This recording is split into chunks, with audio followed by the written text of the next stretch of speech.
Apocalypse. What does it mean? Well, most people immediately think about Armageddon and the idea of an end of the world.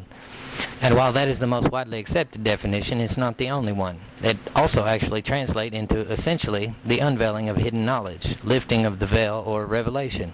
So an apocalypse is a disclosure of something hidden from the majority of mankind in an era dominated by falsehood and misconception. Well, my friends, according to the ancients, we are at the end of that age, and there is a lot of hidden knowledge in need of unveiling. I intend for this presentation to do just that. However, before we proceed, I must ask that you put away any previous perceptions of the world in which you live before you watch this video. Suspend any current belief system or any preconceived notions that you may have about the way things are. Forget what you thought you knew and what you believe is possible or impossible. I encourage you to look at things from a different perspective and keep an open mind to new possibilities. I only want you to listen to the little known but easily verifiable facts that I present to you and use some common sense to make up your own mind and draw your own conclusions about what the truth really is. Some of the information in this video is hard to believe, but I assure you that it's all real. And even though you may want to reject some information immediately because you've been taught different or have been conditioned to think a certain way, I ask that you reserve judgment on anything until you watch the entire presentation, hear all the evidence, and then you can draw a conclusion based on all the facts and what you will know then. I strongly encourage you to look up all the information presented because I understand that a lot of this information will sound unbelievable to you right now, based upon the knowledge base you currently possess, because it did to me initially as well. The purpose of this presentation is to expose an ancient and ongoing grand conspiracy and to uncover for you the secrets, lies, suppressed information, and illicit facts that most of the people in positions of authority would much rather keep you ignorant of.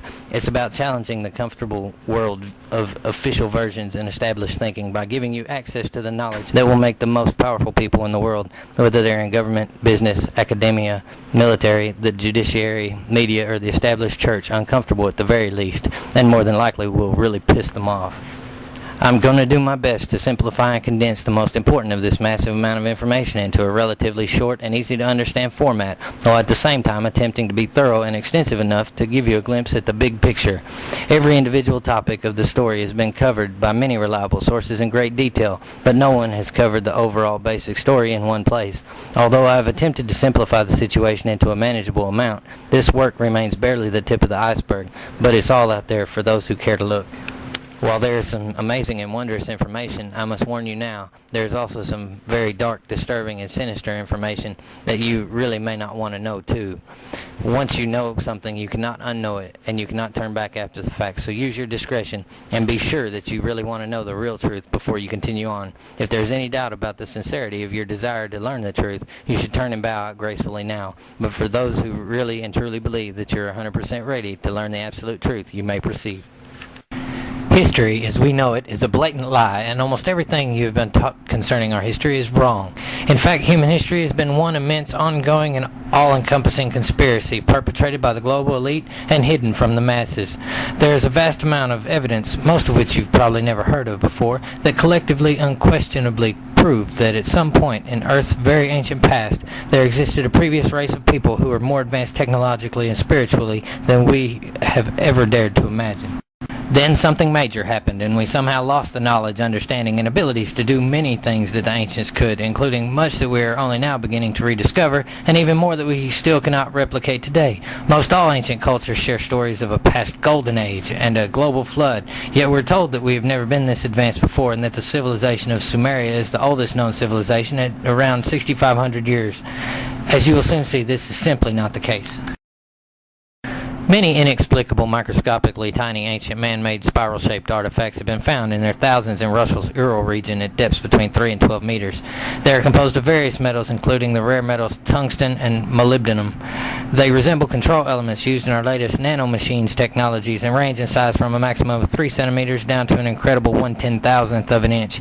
All tests carried out to date give an age for the objects between 20,000 and 319,000 years. In 1961, a strange stone was found in the coastal mountains of California that was found to contain a bizarre artifact that was later confirmed by the Charles Ford Society as a mechanical device, comparing it to a modern spark plug. However, geologists insisted that the rock in which it was encased was over 500,000 years old.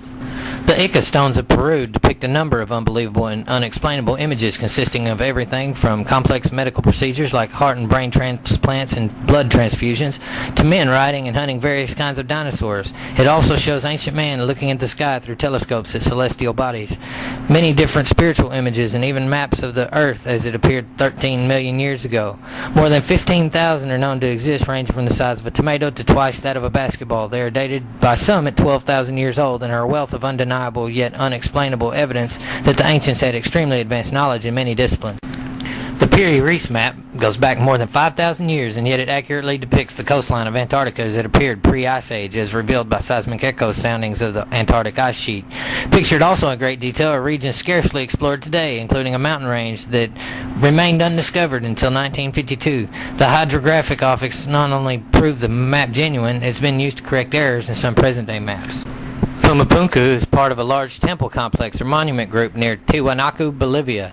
The remains of these ancient structures are so ancient that they defy modern dating techniques, but are believed to be over 17,000 years old. They were composed of huge blocks of granite and diorite, some weighing over 100 tons. The only stone that is hard enough to cut diorite is diamond, and there is evidence that machine tools were used to finally drill, polish, and precisely cut the blocks that once perfectly interlocked like pieces of an elaborate megalithic puzzle that makes Egypt's Great Pyramid look like child's play. Archaeological remains of a lost city have been discovered 36 meters underwater in the Gulf of Cambay off the western coast of India, and carbon dating says that they are 9,500 years old. That makes it older than the Sumerian civilization, which is widely touted as the oldest known civilization, by several thousand years. The Emerald Tablets of Thoth are some of the most revered documents in the Western world, and their antiquity is stupendous, dating back some 36,000 years BC. Thoth was an Atlantean priest king who founded a colony in ancient Egypt after the sinking of the mother country of Atlantis. They consist of 12 tablets of emerald green, formed from a substance created through alchemical transmutation. The last 2 tablets are so great and far-reaching in their import that at present it is forbidden to release them to the world at large. They are imperishable, resistant to all elements and substances. In effect, the atomic and cellular structure is fixed, no change ever taking place. In this respect, they violate the material law of ionization. Upon them are engraved characters in the ancient Atlantean language, characters which respond to attuned thought waves, releasing the associated mental vibration in the mind of the reader. The tablets are fastened together with hoops of golden-colored alloy suspended from a rod of the same material. They are undoubtedly the most profound and important documents to have come down to us through history. It has been said more than once that they contain the sum of all knowledge for those able to understand it, and it is from this same esoteric truth that all the ancient mystery schools, Western esoteric secret organizations, almost all world religions, ancient and modern, and even alchemy, the precursor to all modern sciences, were based. This 13-level pyramid with the all-seeing eye was found in Ecuador and is between 10 and 12,000 years old. Its all-seeing eye glows under a black light, and on the bottom it has an inlay and little gold plates showing the Orion star constellation in what was a once unknown writing called pre-Sanskrit, because it's older than the oldest writing. The translation of the 4 letters is, "The Son of the Creator comes." They've also found the same writing on stones in many places around the globe, which means this writing once existed worldwide, and that means there must have been a global civilization older than Sanskrit, older than 6,000 years. Could aliens have played a role in humanity's amazing ancient history? Well, the fact is UFOs and aliens are very real, and you will be hard-pressed to find an astrophysicist today who doesn't think that there are a vast amount of other Earths, many of which are several billions of years older than us, existing in the Goldilocks zones of their own solar systems, with plenty of them having intelligent life. So think about it. If there are other races elsewhere who are many billions of years ahead of us, where are they technologically? We're already making it into space and attempting to explore other planets, so is it really that unbelievable that at least one much older, more highly advanced race already has attained the ability to do this and has been visiting our planet for a long time, mining our resources and manipulating DNA the way that the cuneiform tablets of Mesopotamia clearly claim the reptilian Anunnaki have been doing for at least 450,000 years? The fact is, most all ancient cultures tell a similar tale of sky gods descending, interacting with humanity in different ways, and bringing knowledge of civilization.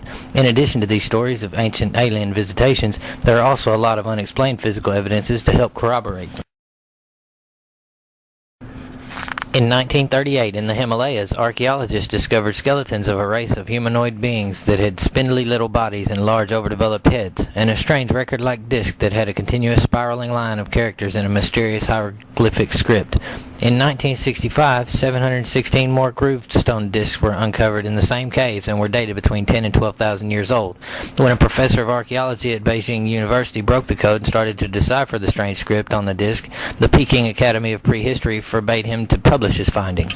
The discs told the story of a space probe by the inhabitants of another planet who crash-landed on the Himalayan mountains. The stone discs go on to say how the Dropa were unable to repair their disabled spacecraft and could not return to their home planet, and so were stranded on the planet Earth and took refuge in the caves of the mountains.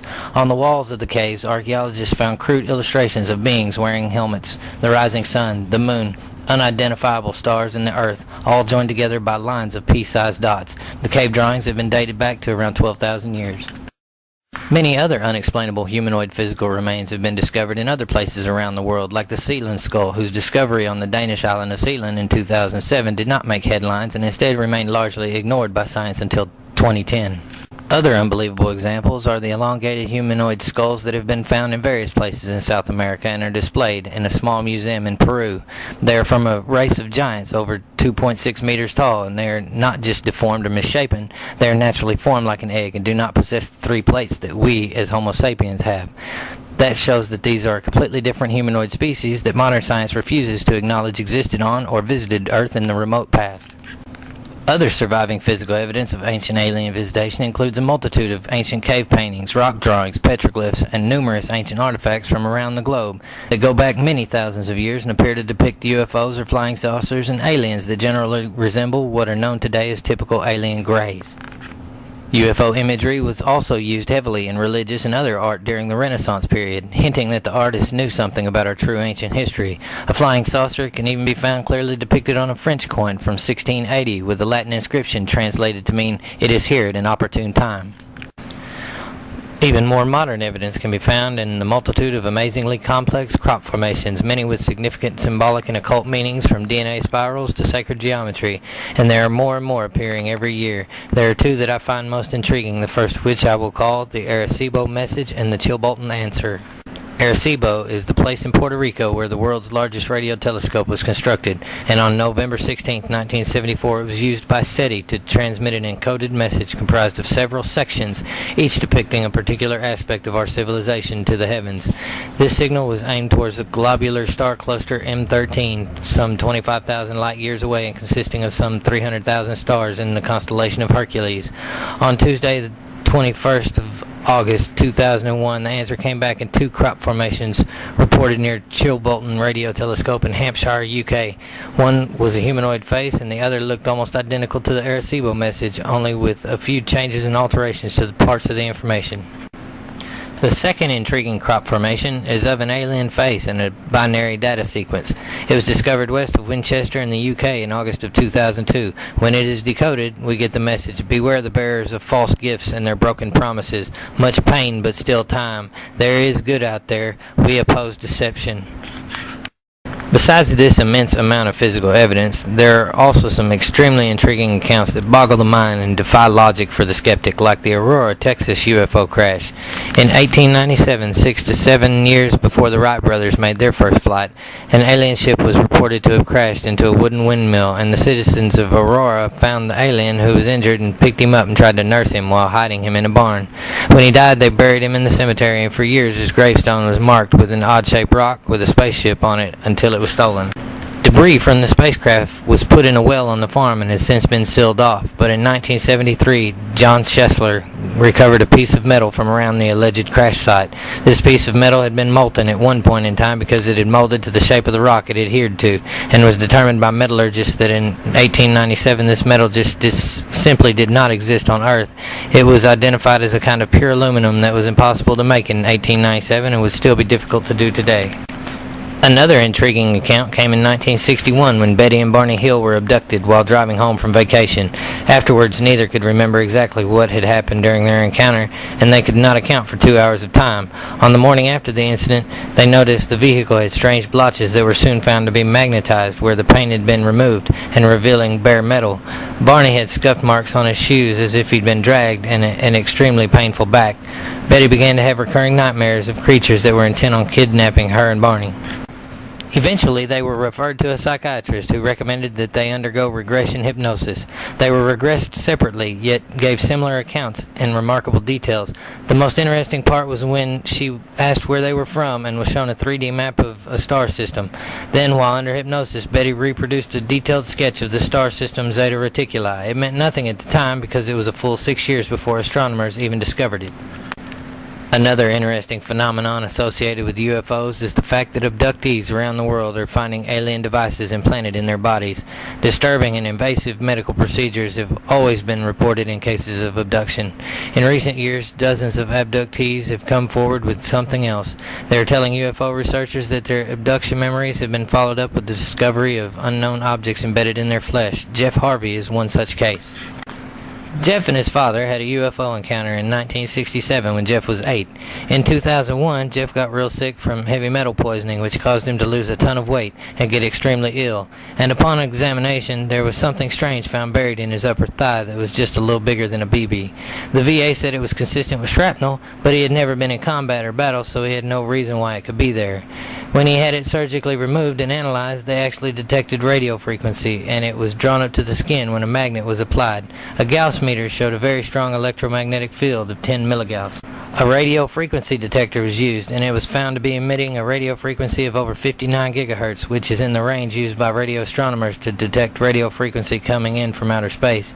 It also showed to be emitting a signal at almost 36 megahertz, which falls under the VHF band, which is used for satellite radio and terrestrial communication used by the government as well as consumers. The implant was also strange in that Jeff's tissue actually attached to it and embraced the object instead of rejecting it, and once it was removed, the radio frequency stopped being emitted from it. Contrary to popular accounts in the media and many articles on UFO sightings and encounters, the phenomenon is quite frequently reported by prominent, highly trained, and respected sources, including professionals in many different fields. This includes U.S. military and intelligence figures like J. Edgar Hoover, the director of the FBI, and Admiral Roscoe Hillenkotter, the first director of the CIA, as well as prominent political figures including Presidents Truman, Ford, Reagan, and Carter, and many respected scientists like Dr. Margaret Mead, the world-renowned anthropologist, and Dr. Herman Oberth, the father of modern rocketry. In addition to these eminent figures, equally impressive military, intelligence, and political figures have come forward with information and evidence about UFO reality in many different countries. In fact, there is scarcely a place on Earth that UFOs have not been witnessed and reported by numerous credible, reliable, and trained men and women. Also, contrary to popular belief, UFO reports are not limited to rural areas either. The phenomenon has been reported in major metropolitan areas across the globe. UFOs have also been reported quite frequently over civilian and military nuclear facilities, at military bases in the U.S. and worldwide, above and beneath the surface of the Earth's oceans, outside the Earth's atmosphere, and they are constantly reported on or around Earth's natural energy lines called ley lines, and especially where multiple energy lines meet called vortices. So you see, there's a wealth of credible evidence that comes from every corner of the world that should conclusively prove to any free thinker that aliens and UFOs are definitely real. It is neither a secret nor a coincidence that in antiquity every region of Earth had stories of flying serpents and dragons. In fact, according to ancient myths, legends, and the beliefs of most every early culture existing around the globe at that time, these reptilian sky gods came down to Earth and helped to establish, build, develop, and rule what we falsely consider today to be the first civilizations, including those of ancient Sumeria, Egypt, China, India, as well as across the Atlantic in Mexico and Peru.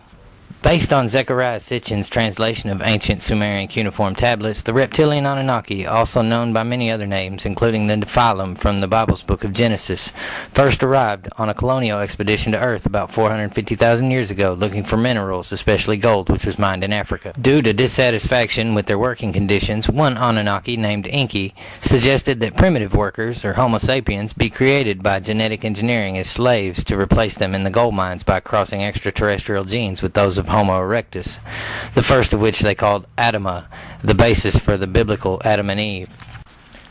The tablets report that the human civilization in Sumer, Mesopotamia, which they called Eden, and was the basis for the biblical Garden of Eden, was set up under the guidance of these gods, and human kingship of reptilian lineage was inaugurated to provide intermediaries between mankind and the Anunnaki, thus creating the divine right of kings doctrine based on bloodline inheritance from the gods.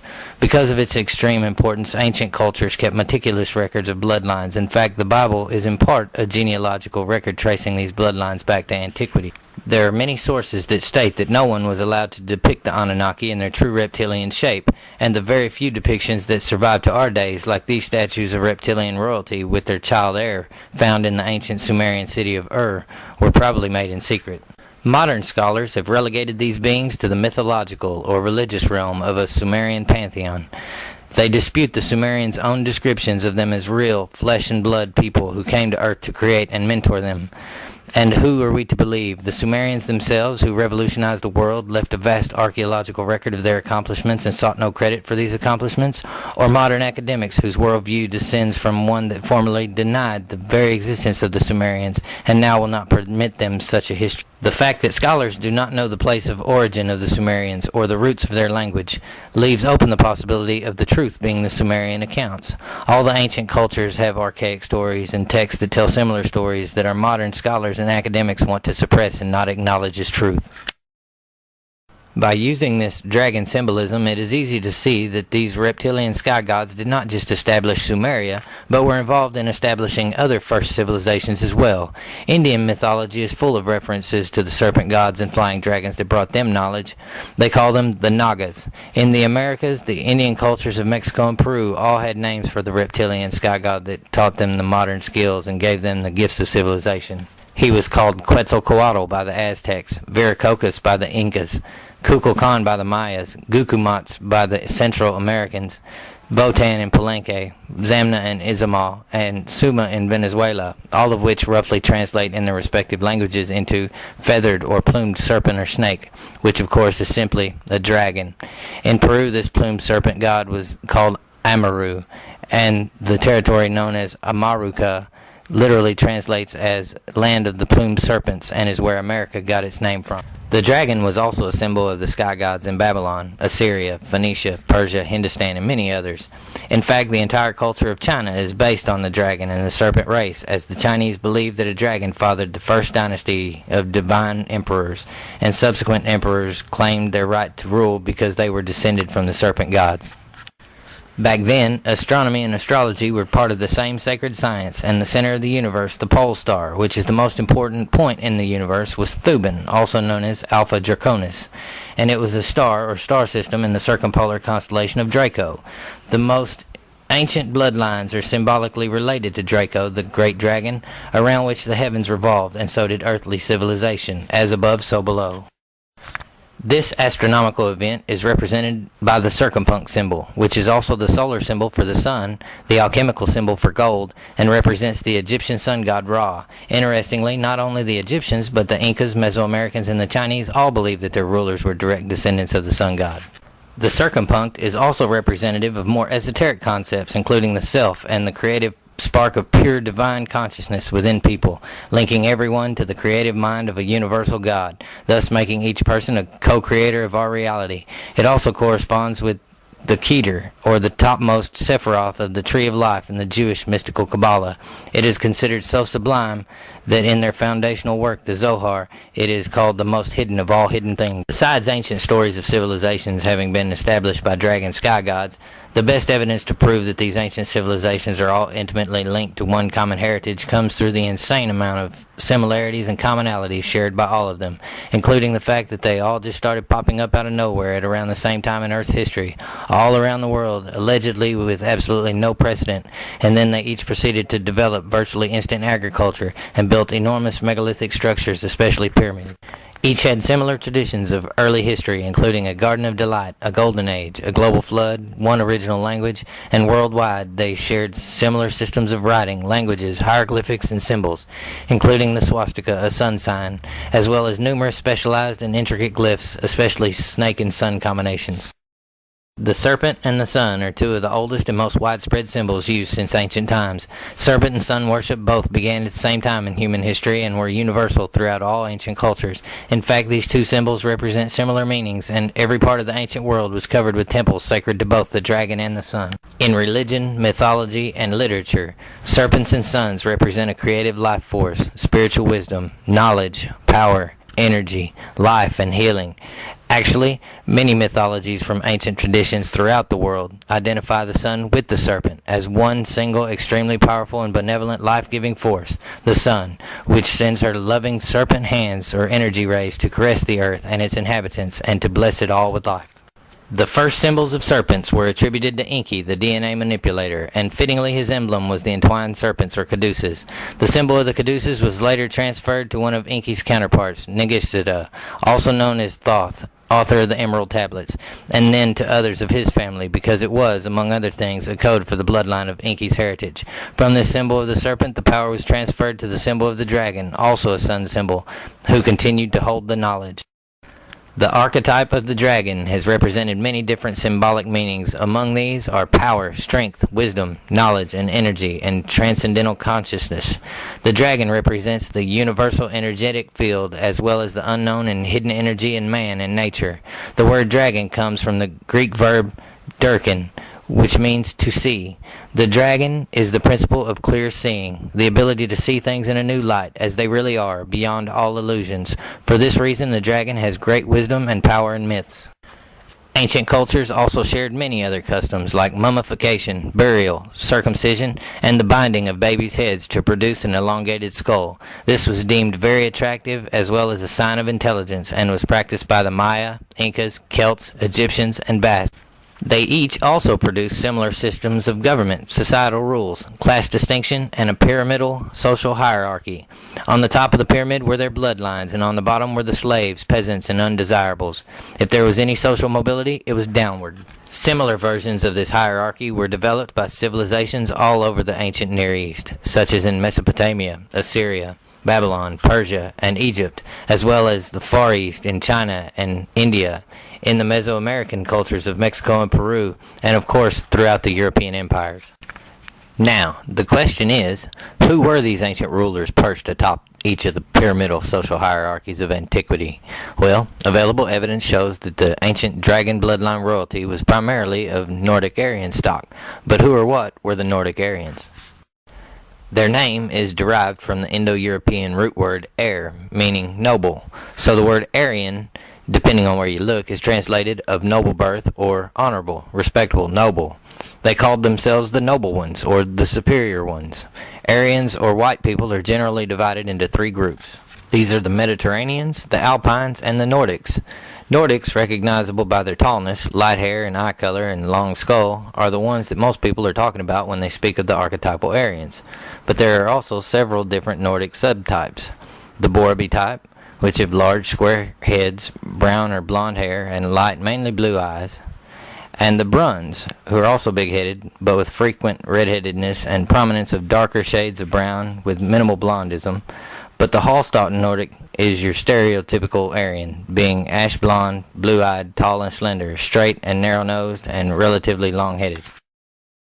Throughout history, the Nordic Aryans seemed to be the real movers and shakers, and definitely the ones to watch.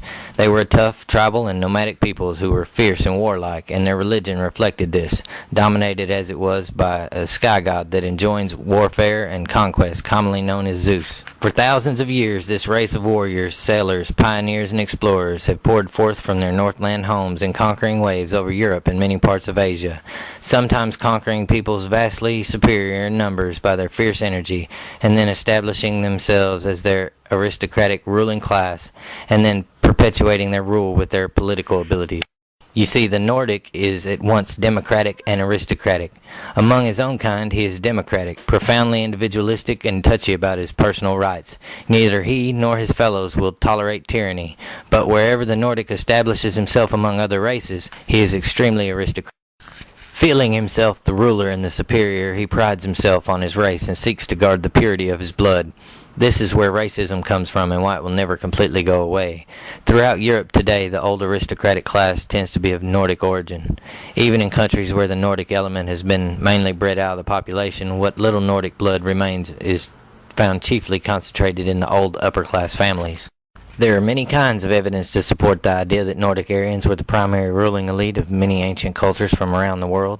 In the Americas, the feathered serpent sky god, whom they all credited with giving them their cultures, was described universally as a white man with strong formation of body, broad forehead, large blue or emerald eyes, reddish blonde hair, and a flowing beard, dressed in a long white robe reaching his sandaled feet, holding a staff and sometimes having a jaguar at his feet.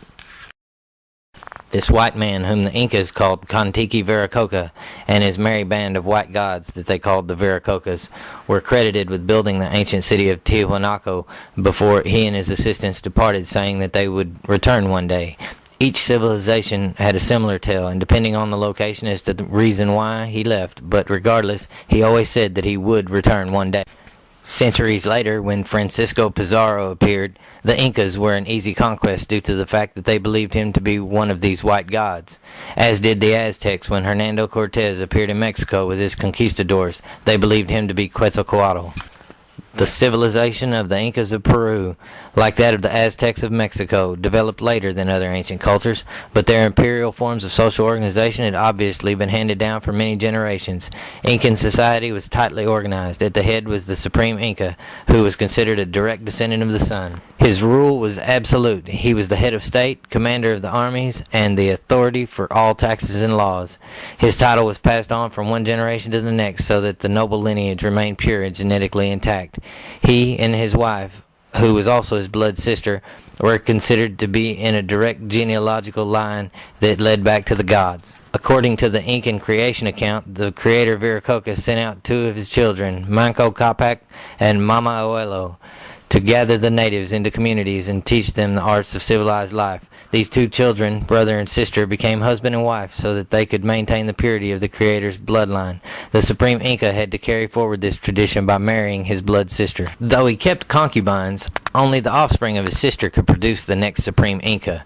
The title was passed down from the father to the eldest son of the Inca queen. It was all a carefully controlled genetic operation, for the queen was selected from the best of the Supreme Inca's sisters. Incan cultures did not condone incest in the society in general, but the royal Incan family was permitted to intermarry and have children to ensure the purity of noble blood. This tradition is mirrored in Egypt, where incestuous activities were practiced regularly among the royalty for the same reasons. The first pharaoh, named Osiris, and his wife Isis were in fact twin brother and sister, and said to be born the son of Geb and Nut, or the Egyptian gods of earth and sky, symbolically meaning a mix of an earthly race and sky god DNA. What is more, a quick examination of the mummified remains of Egyptian royalty and noble-class families reveals a startling number of Nordic Aryan features, including hair color and facial structure. This, however, is not the most startling discovery found in an ancient Egyptian or Incan tomb. Get this, they have found the carefully mummified remains of what clearly appear to be alien graves. In a special room in the back of a private museum in Arequipa, Peru, is a strange mummy. Museum records indicate that the mummy came from a group of locals who made excavations at the location of a grave in an almost inaccessibly high cave in the mountains near Tres Cruces that they believe the Incas had hidden, and which was decorated with strange snake symbols. In Egypt, archaeologist and retired professor Dr. Victor Lubeck found the body of a perfectly preserved, carefully mummified alien buried in a hidden compartment of a small ancient monument dating back more than 2,000 years from the dynasty of Sesostris II. The details and photographs of the find were provided by an insider source from the Egyptian Antiquities Department under the condition of anonymity. This anonymous messenger reports that the discovery has caused great consternation among Egyptian officials who want to keep it hidden until they come up with a plausible explanation for the strange mummy. He says the government has consulted a number of respected archaeologists, but to date none can explain the finding, and that every expert who has seen the mummy has concluded that it is not of earthly origin, and that there is a sense that this is an alien who somehow ended up advising an Egyptian king. This is probably because inscriptions on the tomb of the mummy showed that he was a counselor named Osirinet, meaning star or sent from heaven. This is very interesting because Sesostris II, as a Nordic Aryan, had great contempt like his father for the Nubians of South Africa and viewed them as vile, and during his reign he officially forbade Negroes from entering Egypt. And then his son, Sesostris III, conducted 4 campaigns against the blacks with the final conquest of Nubia in 1840 BC. He constructed several forts at strategic points on either side of the Nile, making Nubia a permanent colony of Egypt, and erected the world's first whites-only sign with the first Semna Stela inscription recounting the subjugation of Nubia. Under dragon bloodline direction and rule, each culture proceeded to make huge advancements in all areas of society in a very short amount of time, and gave all of the credit for their amazing accomplishments to the ancient sky gods who gave them the gifts of civilization. They quickly developed the various arts and sciences, and repeatedly demonstrated that they understood and possessed various types of advanced knowledge that they should not have had or known. The ancients worldwide used advanced engineering techniques to build megalithic monuments, including numerous dolmens, menhirs, pyramidal structures, and sacred temples all across the globe, many of which shared the important symbolic feature of triptych architecture. This ancient worldwide triptych tradition has endured through the ages and continues to be widely utilized today in many modern sacred structures, including those of various Western esoteric secret orders like the Freemasons, Skull and Bones, and the Shriners. This feature is also shared by many important religious structures as well, including several of both Catholic cathedrals and Islamic mosques. The most important sacred structures were placed on specific locations along Earth's natural energy lines, and especially where they meet an energy is strongest, called vortices. Not only did the ancient people use this advanced knowledge to build unbelievable structures, but they also built tens of thousands of miles of amazing aqueducts, canals, bridges, and roads all over the ancient world. Some, like the pre-Inca highway system, went in a direct line through impossible barriers, crossing canyons and swamps and piercing mountains with tunnels that are still in use today.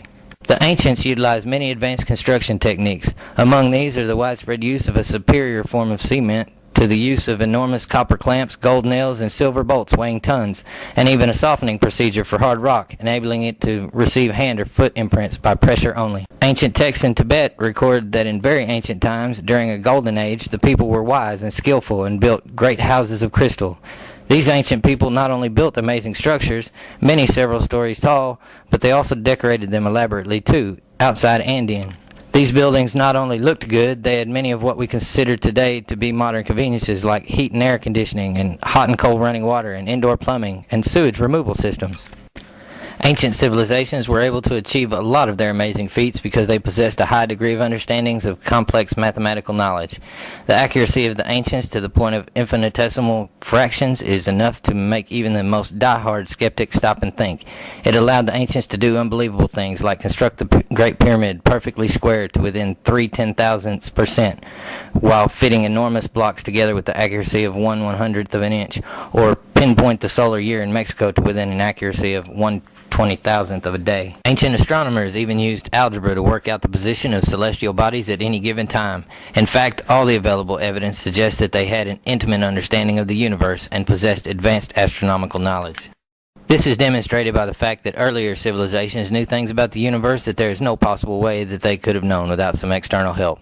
They not only knew that the planets in our solar system float in space and revolve around the sun, they also knew the distance to and the size of each planet, as well as various aspects about them that we could not find out without modern technology, like the existence of the bands of Jupiter, or the fact Uranus is the only planet that presents both poles to the sun. In fact, some like the Sumerians even say there is another planet beyond Pluto in an elongated elliptical orbit that only reaches the inner solar system roughly every 3,600 years, from which their ancestors came.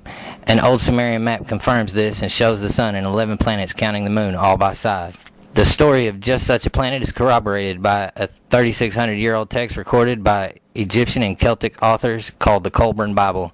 It was known to the Egyptians and Hebrews as the Destroyer. The Celts called it the Frightener. It is also known today as Wormwood, Nibiru, Planet X, and Nemesis. The winged disc symbol was used by the Sumerians and many others like the Egyptians, Persians, and Assyrians, and was originally a representation of this planet. There is now good reason to believe that this secret planet, Planet X, does exist. On December 31st, 1983, scientists announced that they have located a body in orbit beyond Pluto, and on March 27, 2009, it was captured on SOHO. It appeared briefly as the winged globe of legend. Today, like many other sacred symbols, the winged disc has lost its original esoteric meaning and is highly commercialized instead, essentially hiding in plain sight. The Sumerians' belief that their ancestors came from and inhabit other planets is not an isolated historical occurrence.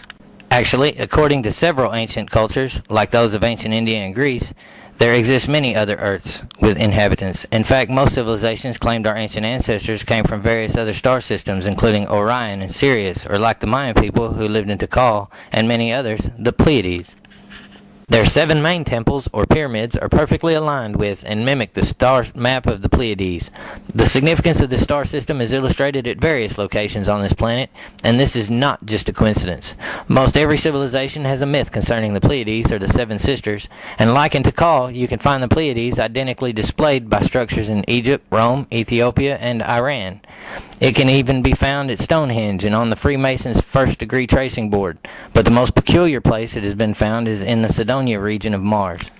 The ancients not only knew amazing things about the expansive outer universe and space, but they were also very intimately knowledgeable about the inner universe and the space inside the human body and how it works. Ancient medical practice, it appears, was more than folk herbs. Rather, medicine and surgery were fantastically advanced millennia ago, as evidenced by surviving ancient medical and surgical textbooks, diagnostic manuals, and pharmaceutical encyclopedias. Surviving evidence shows that they understood about things like the nervous system and metabolism, and that they successfully performed various complex surgeries, including heart and brain, while using instruments as good as, if not superior to, what is used today. Written records indicate the ancients used some modern techniques, including immunizations, radiation therapy, blood transfusions, x-rays, and according to Egyptian and Indian texts, they had wonder drugs for incurable diseases. In Colombia, they found a large amount of strange artifacts, including what appear to be tools and medical instruments, but they do not fit in any existing pre-Columbian culture. Being composed of ludite, an exceptionally hard stone with a flaky and delicate structure, they are impossible to replicate today, yet they are at least over 6,000 years old. The most important piece found here is called the genetic disc. Clearly depicted on it are a number of incredible images showing genetic or biological information, including illustrations of microscopic human biology, as well as the stages of fetal development and sexual reproduction. On one side shows the microscopic biology of human eggs, one with and another without spermia. On the other side are presentations of a fetus at different sizes and stages, eventually ending up with what looks like a child, as well as other humanoid figures. There is enough evidence, like the unmistakable Egyptian hieroglyphic depictions of light bulbs and the numerous ancient batteries found in Baghdad, that we must now regard the past use of lighting and electricity as a historical certainty. There is also a document from India that contains a detailed description, not only of how to construct an electric battery, but also how to utilize this battery to split water into 2 gases, the electrolysis of water into hydrogen and oxygen. The existence of electric and lighting devices in ancient times cannot be questioned, and yet, until 1890, we supposedly possessed only candles, torches, and oil lamps.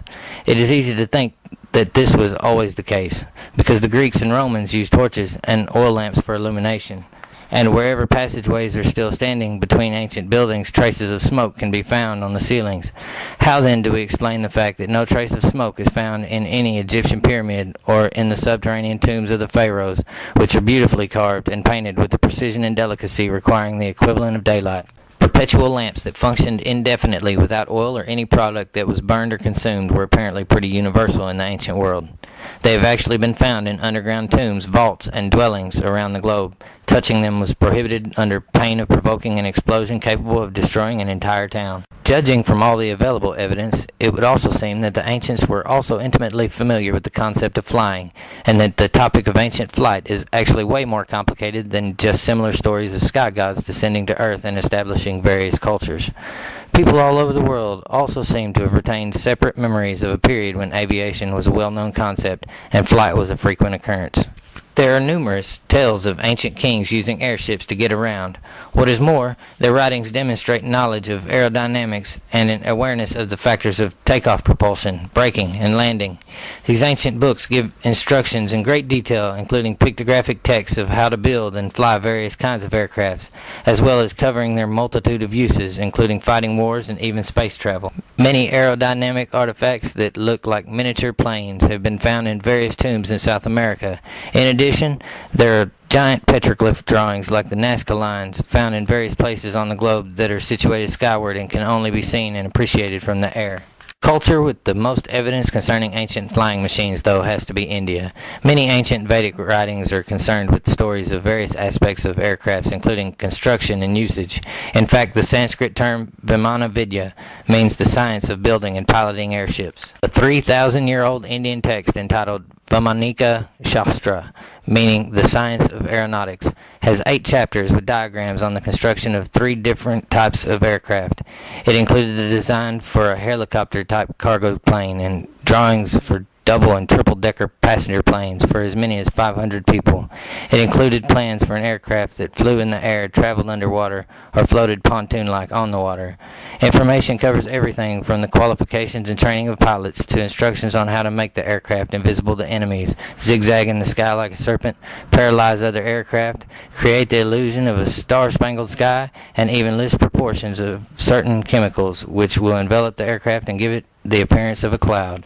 This is but a small sample of the wealth of available evidence, yet it is already perfectly obvious that the ancients were undoubtedly familiar with flight.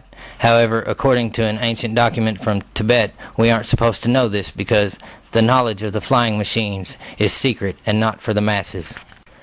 There is a wealth of evidence that supports the idea that the ancients had access to and used many forms of advanced weaponry, including ancient bullet holes in the skulls of not only a 38,000-year-old Neanderthal, but also an Auric bison which went extinct over 100,000 years ago. Both have perfectly round holes with no radial split lines around the hole or other marks that should have been left by a cold weapon such as an arrow or a spear. The difference is that the Neanderthal skull, on the side opposite the hole, the cranium is shattered, and reconstruction of the fragments show the skull was blown from the inside out. But the Oryx wound had partially calcified over and healed the edges of the wound, indicating it survived the shot. Besides these skulls, there is a lot of evidence that the ancients possessed not just guns, but a multitude of other kinds of deadly weapons, including chemical and biological warfare, laser weapons, napalm-like and H-bombs, and what they called flying spears that could ruin whole cities. Are these missiles with nuclear warheads? Could this really be possible? Well, evidence proves that the ancients somehow knew about the infinitely small. In fact, the atomic theory was known in Egypt, and the pits used to preserve corpses contained highly radioactive substances. In the Indian Bharat-Sathaka, we find reference to the Kashta, equivalent to 3/100 millionths of a second, and at the other extreme the Kalpa, a period of 4.32 billion years. The only phenomena in nature that can be measured in billions of years or in millionths of a second are the disintegration rates of radioisotopes. But here's the really scary part. Researchers have recently rediscovered a number of documents translated last century, buried in incomprehensible terms until modern knowledge caught up with former knowledge and was able to recognize it. These very ancient documents contain what is now startling familiar language, and their contents are quite alarming. Here are eyewitness reports that raise the compelling question: did nuclear war wipe out large sections of the civilized world in the 3rd millennium BC? An Indian text recounts in detail how aircraft were used to launch a weapon that devastated 3 cities. The record is unnervingly similar to an eyewitness report of an atomic bomb explosion. It describes in detail the brightness of the blast, the column of rising smoke and fire, the fallout, the intense shock waves and heat waves. It also chronicled the appearance of the numerous victims and the effects of radiation poisoning on the surviving people, animals, and even the food supply. The war zone is in the upper regions of the Ganges, precisely in the region specified in the old records between the Ganges and the Raja Mahal mountains. There are numerous charred ruins. The indications are that these ruins were not burned by ordinary fire and appear as huge masses fused together with deeply pitted surfaces caused by fires which were hot enough to liquefy rock or metal. Further south are more such ruins. The walls have been glazed, corroded, and split by tremendous heat. In some buildings, even the surfaces of the stone furniture have been vitrified or melted, then crystallized. In the same region, a human skeleton was found with radioactivity 50 times above the normal level. The ruins of the ancient Indus Valley cities of Mohenjo-daro and Harappa are immense. They are thought to have contained well over 1 million people each, yet they had effective sewage removal systems and almost every house had a bathroom. Practically nothing is known of their histories except that both were destroyed suddenly. In Mohenjo-daro, in an epicenter 150 feet wide, everything was crystallized, fused, or melted. 180 feet from the center, the bricks are melted on one side, indicating a blast. Ancient Indian texts speak of a city's people being given 7 days to get out, a clear warning of total destruction. Excavations down to the street level revealed 44 scattered skeletons, as if doom had come so suddenly they could not get into their houses. All the skeletons were flattened to the ground. A father, mother, and child were found flattened in the street, face down and still holding hands. The skeletons, after thousands of years, are still among the most radioactive that have ever been found, on par with those of Hiroshima and Nagasaki. And here's something else. Did you know that when the first atomic bomb exploded in New Mexico, the desert sand turned to fused green glass? Only a nuclear explosion could produce an entire layer, a whole stratum of fused green glass. Yet they can be found in multiple other places on Earth, like ancient Babylonia and some Old and Middle Kingdom sites in Egypt as well. The Tibetan stanzas of Zayan regarding the area of Gobi, Mongolia, depict a holocaust engulfing two warring nations. The desert surface of the Gobi near Lobnor Lake is covered with vitreous sand from Red China's atomic tests, but the desert has certain areas of similar glassy sand which have been present for thousands of years. Here, too, there are ruins, almost formless, that bear the marks of blistering by enormous heat. Other similar ruins can be found in countries including Scotland, France, Iraq, and Brazil. Okay, up until this point you have learned some incredibly amazing yet deeply disturbing things. However, the most astonishing and suppressed archaeological secret of them all is the existence of ancient cities, temples, and inexplicable tunnel systems, part natural and part artificial, beneath the surface of the greater part of the earth, with many supposedly containing perpetual light sources. Probably the most well-known example of an underground dwelling comes from Turkey, where over 200 underground cities, at least 2 levels deep, have been discovered, with around 40 of those having at least 3 levels and some many more. The biggest, Derinkuyu, is a maze of connecting chambers that descended at least 18 stories and 280 feet beneath the surface, ample enough to hold 30,000 people, and much remains to be excavated. One tunnel, wide enough for 3 people walking abreast, connects to another underground town 6 miles away. Other passages suggest that at one time all of Cappadocia above and below the ground was linked by a hidden network. Available evidence suggests that this was not an isolated occurrence, but rather a global trend. In fact, many vast tunnels have been explored and are proven to extend for thousands of miles. Stories of mysterious subway systems have persisted for thousands of years and exist in the legends, folklore, and myths of almost every country around the globe. There are descriptions by African travelers of vast tunnels all over the continent, like the huge tunnel, 30 miles of which has been explored, that runs under the sea between Morocco and Spain. Europe has a vast network of subterranean passages, including approximately 100 found to exist throughout the country of France alone. A Mongolian legend claims that there's a system of tunnels in Afghanistan that are lit up by a green luminescence and that link up with all other tunnels around the world. Tibetan lamas once showed the American traveler R.C. Anderson a very old map of underground passages connecting North and South America, Europe, and Africa. Artificial labyrinths are also known to stretch under vast areas of Central Asia and China. An immense temple lies underground in Hawaii, and tunnels are believed to link each of the islands. In North America, there too are many traditions and legends among Alaskan Eskimos and various Native American Indian cultures like the Apache, the Mandan, and Sioux that mention and describe vast underground tunnels, labyrinths, and cities, many believed to still be inhabited and lit by perpetual light. Further south, a gigantic system of interlocking tunnels thousands of miles in length extends under Ecuador and Peru and connects Lima to Cuzco, then goes on to Bolivia or the sea. Indeed, thousands of miles of tunnels have been explored and measured. The weight of evidence suggests that whatever the reason, there were once whole cities linked by an elaborate complex of tunnels that were constructed in ways beyond our present capability. Is there any modern evidence that the dragon bloodlines that helped to advance these ancient cultures and gave them such amazingly rich histories are still around today? Well, the answer is a resounding yes, and it is right in front of you everywhere you look. But to see it, you must first know to be looking, and second, you must understand what it is you are looking at. One of the best sources concerning these ancient bloodlines is Prince Nicholas de Vere von Drakenberg. Because Nicholas's father and mother had contempt for human beings and human society as a whole, at the age of 7, Nicholas's family moved to the remote outskirts of the Kentish village of Kemsing, and then later to isolated rural settings in Devon and Sussex. As he was growing up, Nicholas's father taught him of the family's royal Scottish origins and of its involvement with royal witchcraft within the dragon tradition, which had been passed down to Nicholas's father by his own parents. Nicholas's father was gifted with the king's touch. His paternal grandmother, a Scottish Gael, was a skilled seer. Nicholas grew up and developed in isolation, detached from the vacuity of human culture, enveloped in a world of intellectualism, magic, mysticism, and imagination. At the age of 12, he was magically dedicated to the dragon tradition formally, and since then he has participated in many of the most ancient rites and rituals, and has been bestowed many various prestigious titles.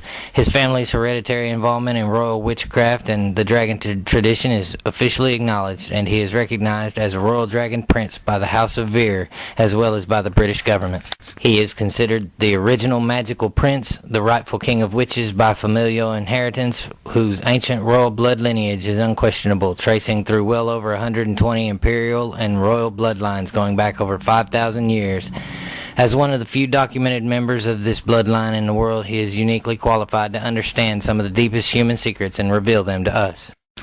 His extensive work and ongoing research continues to reveal many deep secrets about our origins and true nature. He has authored books like The Dragon Seed and The Dragon Legacy. He has many websites available as well. Today he is the sovereign of the Dragon Court of the Royal House of Vere. On the Dragon Court website it says, "The Imperial and Royal Dragon Court and Order has existed since the very dawn of creation. It was founded by Earth's first rulers and teachers of the path to enlightenment, who are known variously as Enki and the Anunnaki, the sons of God, and as Sanat Kumara and the Kumaras, founders of the Great White Brotherhood. Historically, the Dragon Court was situated in Central Asia, Egypt, Sumeria, China, India, and Persia, where ancient dragon priest kings ruled over their beloved subjects, teaching them the dragon mysteries of alchemy and gnosis. The Imperial and Royal Dragon Court is currently under the administration of HRH Prince Nicholas de Vere von Drakenberg with the International Council of Princes. It is situated in Wales and the incorporeal and transnational sovereign duchy of Drakenberg. Our goal is to preserve and demystify the dragon mysteries, reunite those of the dragon blood, and to assist during this crucial shift in the ages with the planetary dissemination of the dragon path. The Imperial and Royal Dragon Court is a closed fraternity of individuals fronted by those who trace their ancestry and affiliations back to the ancient Grail and dragon families. We dragon are humanoid, morphologically similar but neurologically and psychologically different. Ultra-terrestrial simply means a capacity for living simultaneously in multiple dimensions of experience. Furthermore, the royal and ambassadorial nature of the title of the Prince of Drakenberg is recognized under the official observations of the Department of Internal Affairs of the government of its state of origin within the European Union. Documents pertaining to its sovereign status are held in government archives. The Chancellor of this Imperial and Royal Court of the Dragon Sovereignty, Sir Lawrence Gardner, is also an internationally known sovereign and chivalric genealogist. He has held many prominent positions and titles throughout his life, including Grand Prior of the Celtic Church of the Sacred Kindred of St. Columba, Presidential Attaché to the European Council of Princes, the Jacobite Historiographer Royal by appointment, as well as a Fellow of the Society of Antiquaries of Scotland. As such, he was granted privileged access to royal and religious archives and repositories across Europe. From these royal and suppressed archives, he obtained the information for his book, Bloodline of the Holy Grail, The Hidden Lineage of Jesus Revealed. In it, Gardner presents pedigree charts of Jesus and Mary Magdalene as the ancestors of all the European royal families of the Common Era. He shows in detail how the Merovingians, or Mary's Vine, merged with the French royalty and then married into all of the other European royal families. If there was ever a man who possessed the proper knowledge and skill necessary to tackle such a major undertaking as this, Sir Lawrence Gardner is that man. And in 2000, he and his dragon brother, Prince Nicholas de Vere, collaborated to put out his follow-up book, Genesis of the Grail Kings, the explosive story of genetic cloning in the ancient bloodline of Jesus. In it, they explain that not only can the Jesus bloodline truly be traced back to Adam and Eve, but that the first man and woman were primate alien hybrids created by the Anunnaki of ancient astronaut theory. More modern evidence showing the immense control and power that these ancient dragon bloodlines continue to wield today can be found in the existence of what is called the Trinity of Cities. You see, there are 3 cities or city-states across this planet that share striking similarities and play a crucial role in the global governmental system we have long been living under. These 3 specially carved out jurisdictions were set up to exploit covert legal tricks and tactics in order to perpetuate dragon bloodlines' rule. They are sovereign corporate entities that pay no taxes, have their own laws, their own identities, and are not connected to the nations they appear to be part of. More than 80% of the world's wealth is contained within these 3 cities. These 3 cities are Vatican City, the City of London, not Greater London, and Washington, D.C. Most people already know that Vatican City is not part of Rome or Italy, but most do not know that the City of London, that is the square mile within Greater London, is not part of Greater London or England, or that Washington, D.C. is technically not part of the United States, which it controls. The Vatican is the last true remnant of the Roman Empire, and since the City of London and later Washington, D.C. were both founded from Rome and use Roman law, then it can be argued that America, the British Empire, and the Catholic Church are all modern components of a covert Roman Empire and the extension of those ancient dragon bloodlines, and each plays an important role in the controlling of the world's population. Vatican City controls about 1/3 of the world through false religion and by intentionally concealing and obscuring the truth concerning both God and mankind's truly divine nature. The City of London controls the world financially through currency and banking, and Washington, D.C. is the strong arm and controls the world through brute military enforcement and wars. Let's briefly discuss each and their apparent dragon connections. The seed is the Vatican. The word Vatican itself comes from Latin and is a contraction of 2 words. Vatis meaning prophetic or diviner, and can meaning serpent or snake. These 2 words combined make the prophetic or made divine serpent. And since the Vatican is a place, you may say that Vatican means the place of the prophetic and worship serpent. And an attempt to translate divining serpent into everyday English, it seems to mean a spiritual serpent that is worshipped as God. The importance of the symbol of the dragon to the Catholic Church is unmistakable, as they are found to be prominently displayed in various locations throughout the Vatican, including the museum where the crest of the Vatican, the serpent dragon, or the pagan Babylonian god Marduk, is the oldest and central piece of their collection. Images of dragons can be found in other places on the grounds too, like the large one on the Vatican floor, or those that are intricately carved into the wooden panels on Vatican doors. Today, the Catholic Church is the biggest financial power, wealth accumulator, and property owner in existence, possessing more material wealth than any bank, corporation, giant trust, or government anywhere on the globe.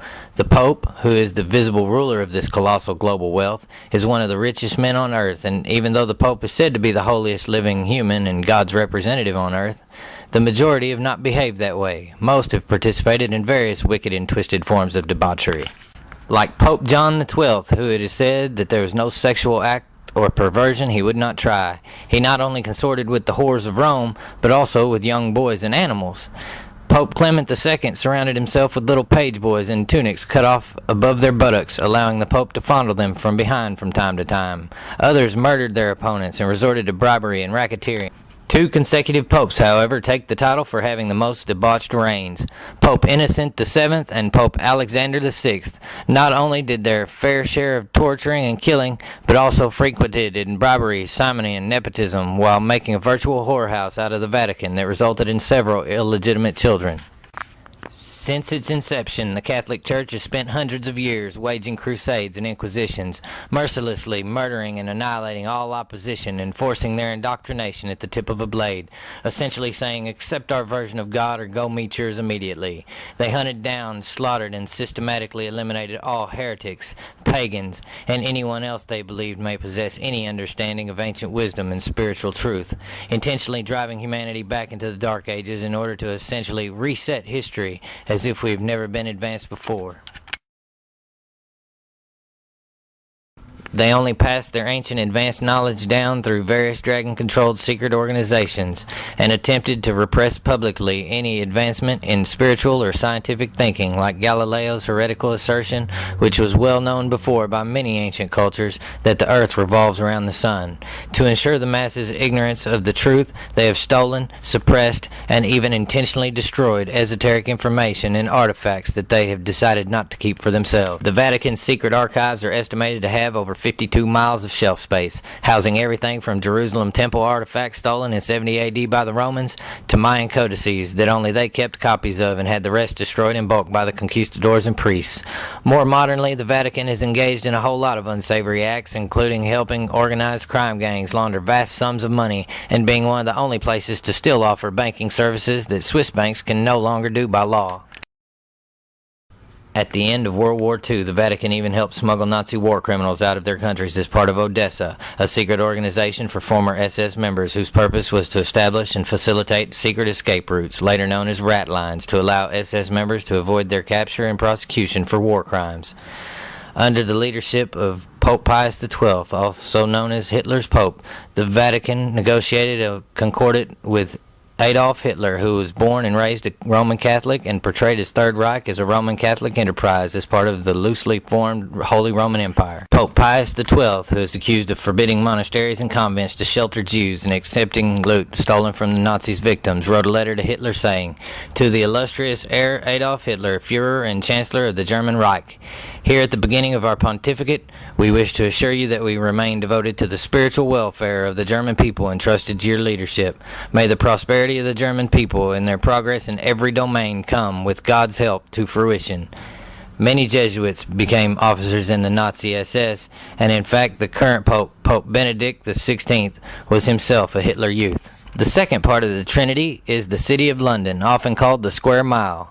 It's a plot of land approximately 1 square mile located in the middle of the London metropolis. The city is not a London borough, and it is independent from England. Unbeknownst to almost everybody outside the UK, and even to most British people, it has its own distinctive political representative body, and it is ruled by the City of London Corporation, which is probably the most powerful and self-interested political lobby in the world. The Dragon Bloodline's connection to this endeavor is made blatantly obvious by the City of London's coat of arms that displays a white shield showing the same dragon red cross of St. George and red sword that is found on the City of London's official flag, along with a pair of dragons, each holding opposite sides of the shield. This image is plastered next to the main street names on the signs in the square mile. You see, the dragon with the shield is the symbol of the City of London, and statues depicting him can be found in various locations marking and guarding the boundary of the City of London Corporation's jurisdiction, like the one on a pedestal before you cross London Bridge, and those on either side of the Victoria Embankment marking the border between the City of London and Westminster. The city-state of London is the banking arm of the Trinity of Cities. It is not only London's main financial district, but rather the world's financial power center, and it is the wealthiest square mile on the planet.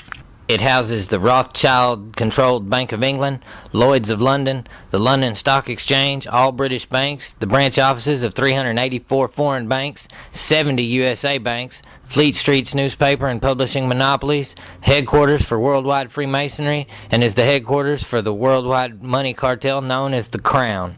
It is thought to be the biggest tax haven in the world, as it hosts Britain's largest offshore financial center, and it is intimately linked to satellite tax havens across most time zones. Needless to say, this is the place where all the global power banking is done. The last city in the Trinity is Washington, D.C., which is located between Virginia and Maryland, but is not actually part of any U.S. state.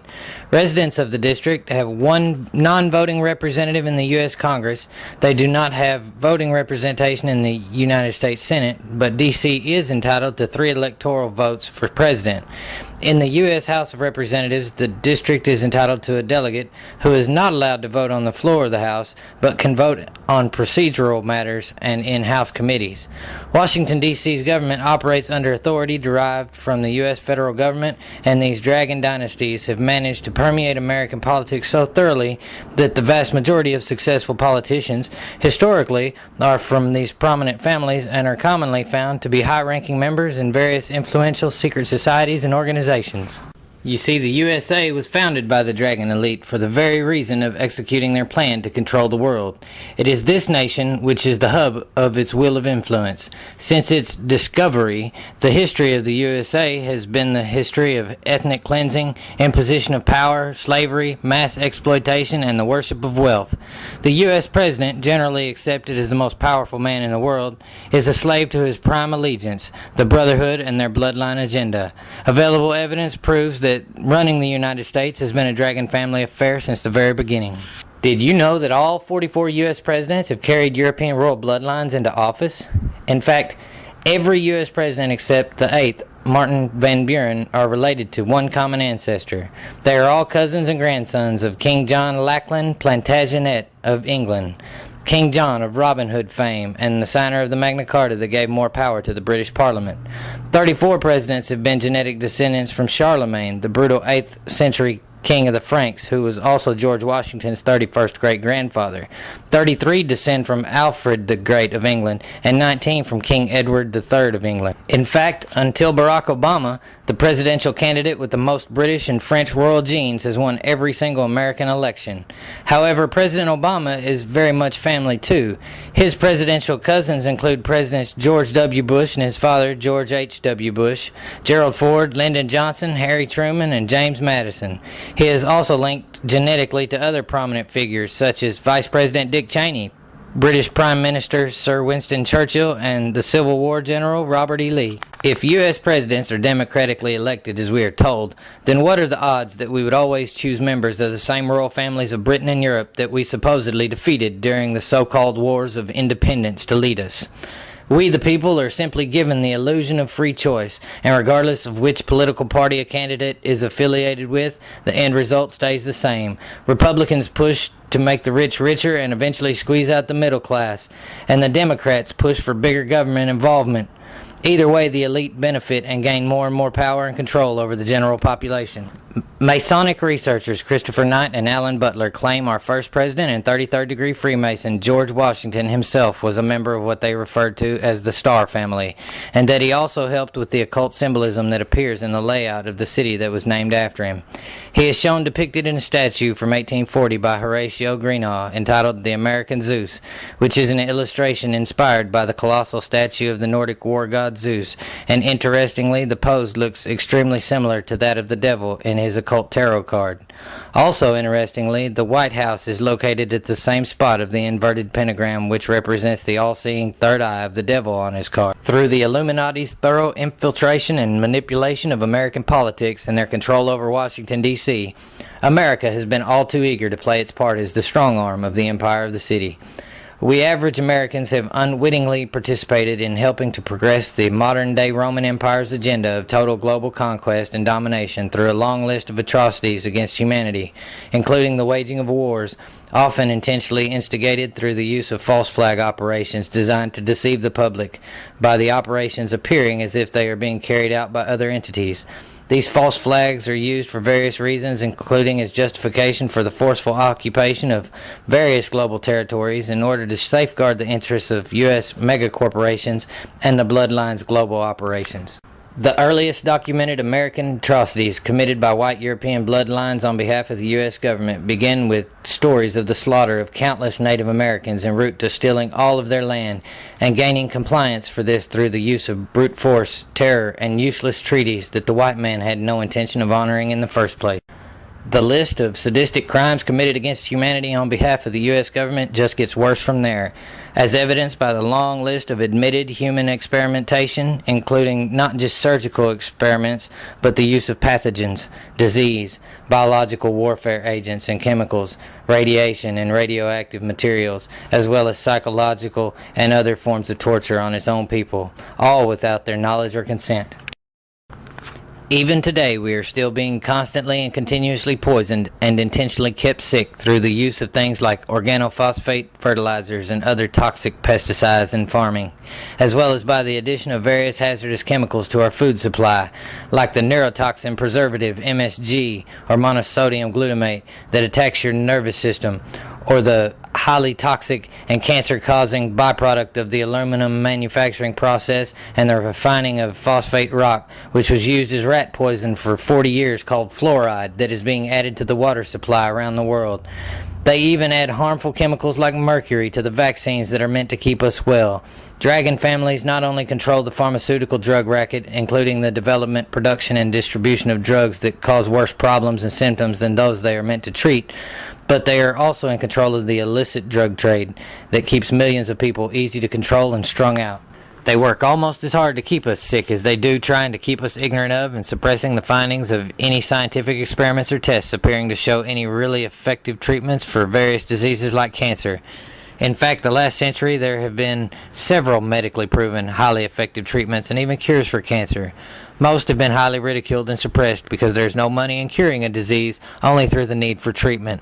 Among these methods are things like the use of intravenous vitamin C, hemp oil, oxygen, ozone therapy, and even the control of the body's natural pH balance, all of which help support the body, whereas all of Western medicine's only available treatments of surgery, chemotherapy, and radiation therapy create more toxicity and problems for the immune system and are designed to indiscriminately kill your body's cells and immune system.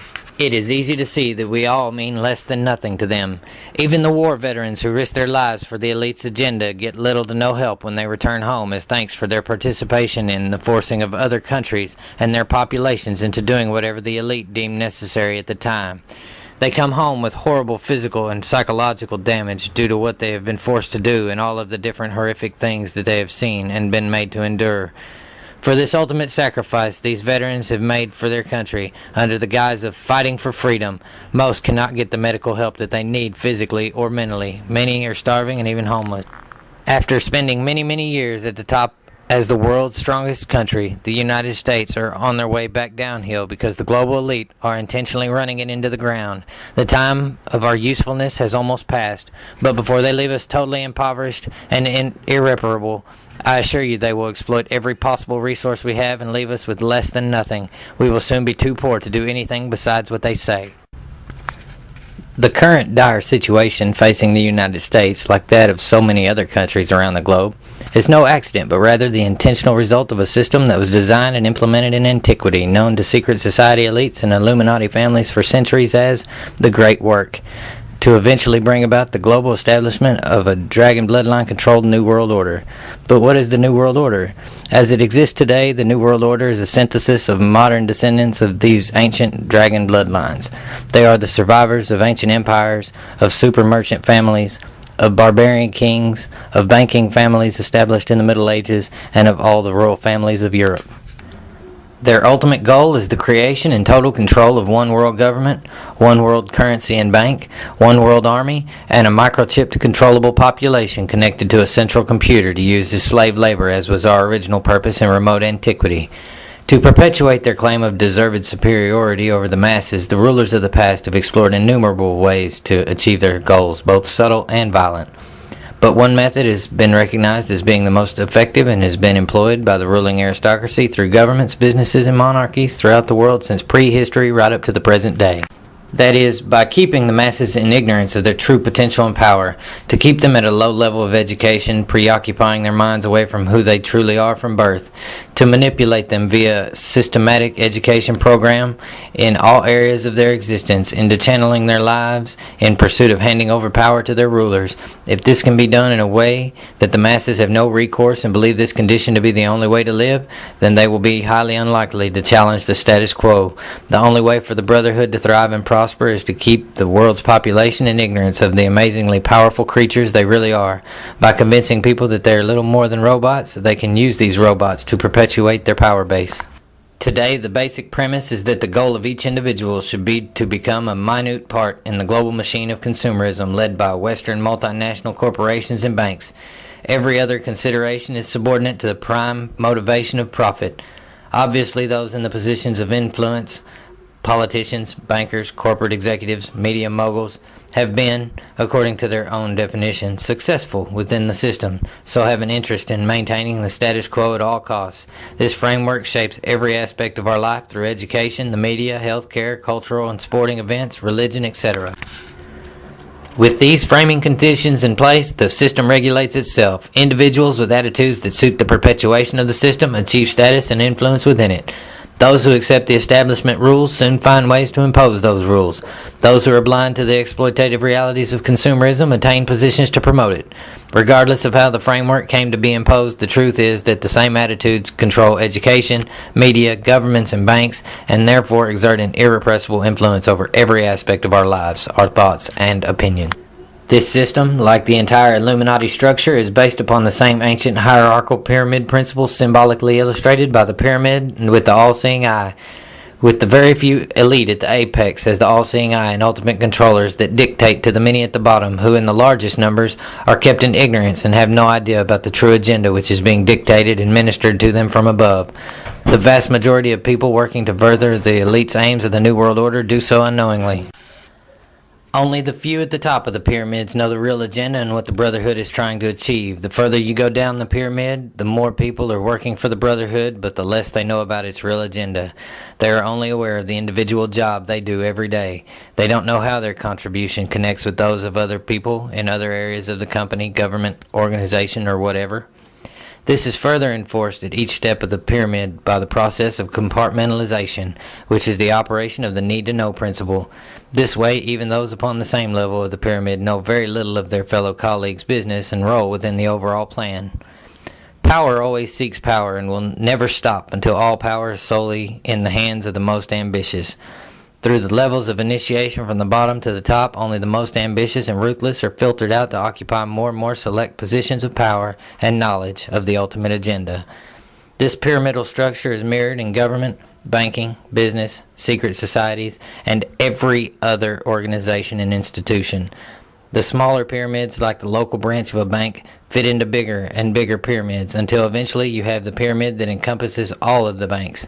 It is the same with the transnational corporations, political parties, legal systems, secret societies, organized crime gangs, educational institutions, medical industries, organized religions, media empires, and the military. If you go high enough in the structure, all of them are controlled by the same families who sit atop the biggest pyramids. In the end, there is a global pyramid that includes all the others. At the capstone of this global pyramid, you will find the most elite of the Illuminati, the purest of their bloodlines, who are like a hidden hand pulling the strings from behind the scenes. In this way, they can coordinate through apparently unconnected, even opposing areas of society, the same policies. Only they know every individual link in the chains which have kept us in bondage for millennia, and all roads eventually lead to them. The situation within the hierarchy of the elite is necessarily complex, as the activities are concealed behind a large number of front organizations of varying degrees of secrecy. It is they who design the system, and it is only they who know exactly how it all fits together. The present system has been maintained and progressed throughout the ages by using imbalanced, dragon-ruled secret societies in order to perpetuate their wealth and power, so that today we have a global network of secret societies whose only motivation is to serve the Luciferic consciousness. The root of all these modern elite secret organizations and most world religions can be traced back to the original secret organizations of the ancient elite, which were universally known throughout the ancient world as mystery schools, or the mysteries. The mysteries were the religious assemblies of the ancient elite, whose ceremonies were conducted in secret and whose doctrines were known only to those who obtained the right of knowledge by previous initiation. They were like ancient fraternities that were established in order to pass down esoteric knowledge to only a select few who were deemed worthy. They were widespread among the ancient world, from the civilization of ancient India extending west to those of Mexico and Peru in the Americas, with various locations in between. They flourished in Egypt, Rome, Greece, Persia, as well as in Britain, Scandinavia, and Asia Minor. Many of them were well known, so their existence was not a secret. However, the actual knowledge from within the school was fiercely guarded, and initiates were expected to guard the secrets and rites of the fraternities with their lives. Just as in Freemasonry today, the initiates of the ancient mystery schools took sacred oaths, and they vowed that death should seal their lips before revealing any of the secret knowledge, for if they did, the prescribed punishment for the divulging of secrets was immediate death. They all taught about the existence of a supreme creator force, the unity of this God source, and our connection to it. They were taught of the divine nature of man, the immortality of the human soul, whose true home is in the spirit world, free of the cage or tomb of the human form, and that there is a future state of existence for mankind, where we are capable of amazing things.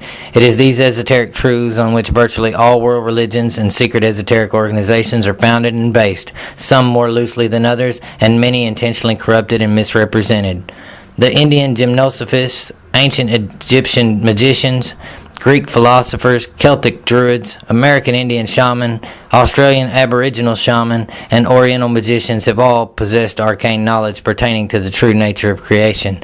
Initiates were often revered as holy men by the laity and were spared the distractions of daily life in order to keep alive the flames of the inherent magic of life. Each of the ancient mysteries held ceremonies of initiation that were all funereal in nature.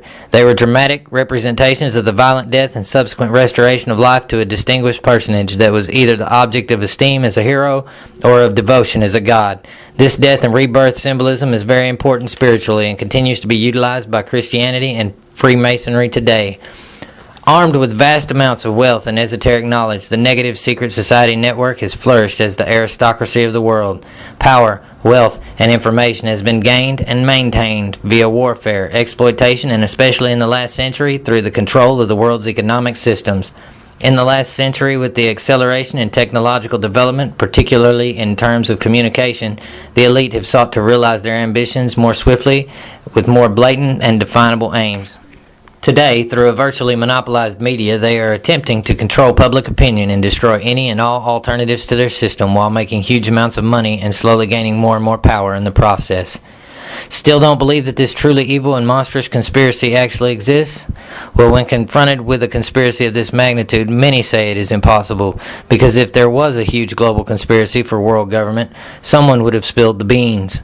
The fact is that many of the world's most influential leaders, including presidents, popes, secret society members, and illuminists themselves, have publicly stated and written entire books about what they are doing.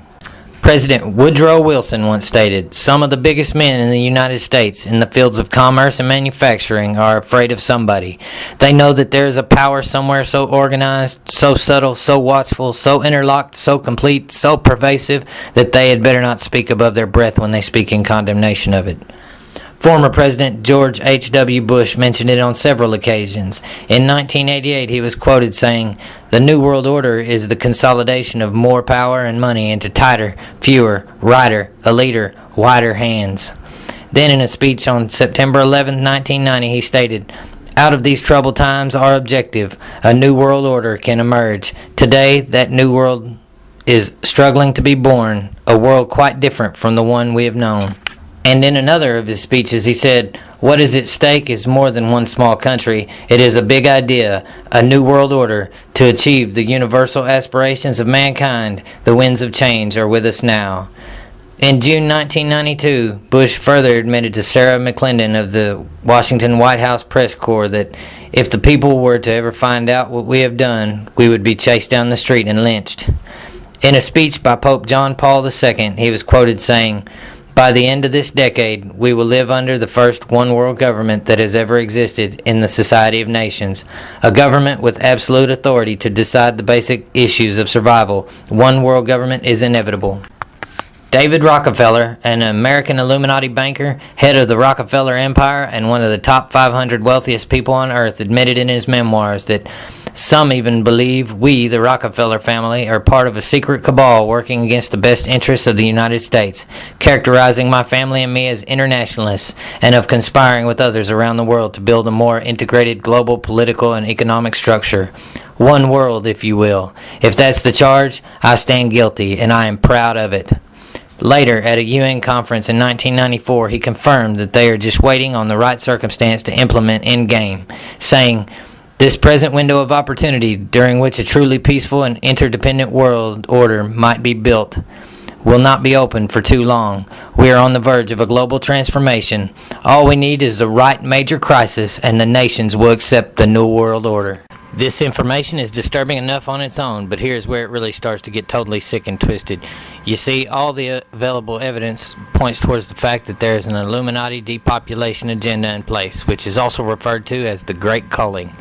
In essence, it is to be a large-scale racial cleansing of the planet, eugenics and genocide on a global scale. This plan is well documented, and it calls for the mass culling of the human population by anywhere from 50 to 90%. Their method: disease, wars, natural disasters, vaccination, famine, genetically modified crops, etc., to ensure maximum die-off of who they have deemed the undesirables. In fact, the United States government and FEMA have been setting up concentration camps to hold any potential survivors. There are over 800 prison camps in the United States, all fully operational and ready to receive prisoners. They are all staffed and even surrounded by full-time guards, but they are mostly empty.